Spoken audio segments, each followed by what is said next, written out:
Well, good governance could be interpreted a lot of different ways, but really governance is a process on how to do things. And they say, oh, we want to be held accountable. Well, okay, we're going to be held accountable to that. What's the consequences of breaking it? We have a financial law that I put in place 10 years ago. Every subsequent council has broken that law. What's the consequences of that? Nothing. I think that law was put in place for a very specific reason.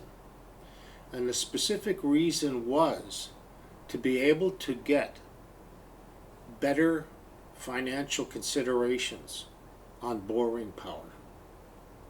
And we've never used that law in order to take those financial considerations and get better interest rates. I can tell you, and you, that there is a organization, a national Aboriginal First Nation organization that would loan us money at 1.1%. Why are we borrowing from the commercial banks at 5.75%? Makes no sense. Why aren't we approaching these other lenders to say, governmental lenders, to say, we have a financial law, we know what our infrastructure needs are, we want to go to the Infrastructure Bank of Canada. We have the governance structure around us now to borrow out of the Infrastructure Bank of Canada. And so when I was talking about earlier, it's going to cost over $100 million to fix the water problem here. Why would you want to borrow that from a commercial bank when you can get it from the Infrastructure Bank of Canada over 25 or 30 years at 1.5%? Those are the things that we have to, we put governance in place for a reason.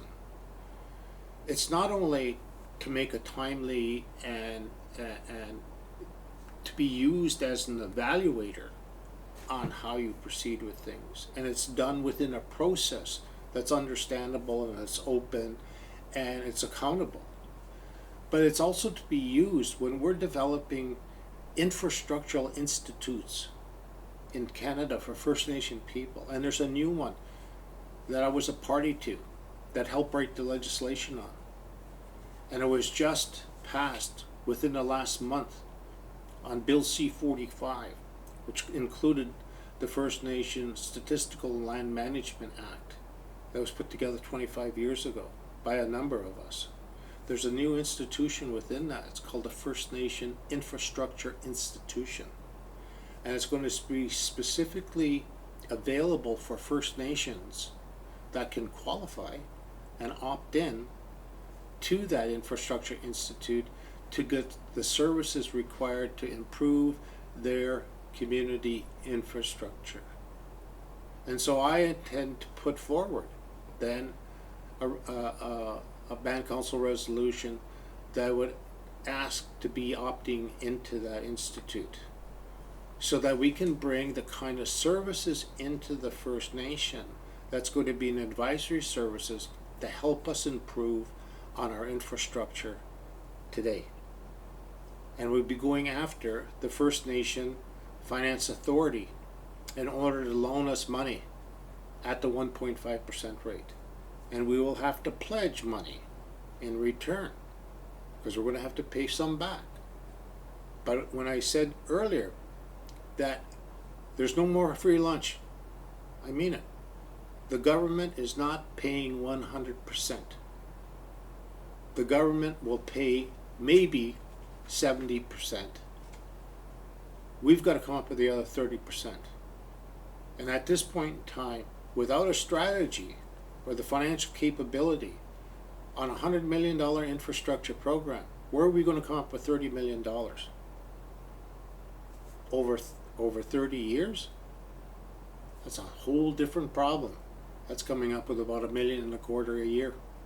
That's a different situation altogether. So the idea of good governance means good logic, the logical way of doing something that gets you an end result, you know, in a way that is open and transparent and is explainable. And when you explain it to people, we're doing this because of these reasons, it's economically sound to do it this way. It's going to get you what you want in the long run, and it's going to take a long time to do that. I think there are other ways of that require those good governance techniques. Is you can't be expecting to partner with outside industry unless they understand how you work. And if you can explain how you work and have the governance structures in place to show that there's accountability, to show that there's transparency, to show that there's good financial management, to show that there's sound decision making within your institute itself, you bring the comfort zone into play. They become more comfortable with you. Because let's face it, most Canadians don't know how First Nations work. We're a mystery to them. We've been shoved off to the side for far too long. And so what we have to do as part of not only becoming a part of that partnership, which leads you then to the economic infrastructure of this country.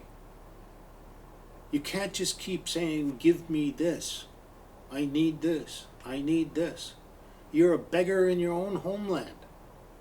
It's time to shed that kind of image that most Canadians think we have, is that we're constantly there out of their taxpayers' money.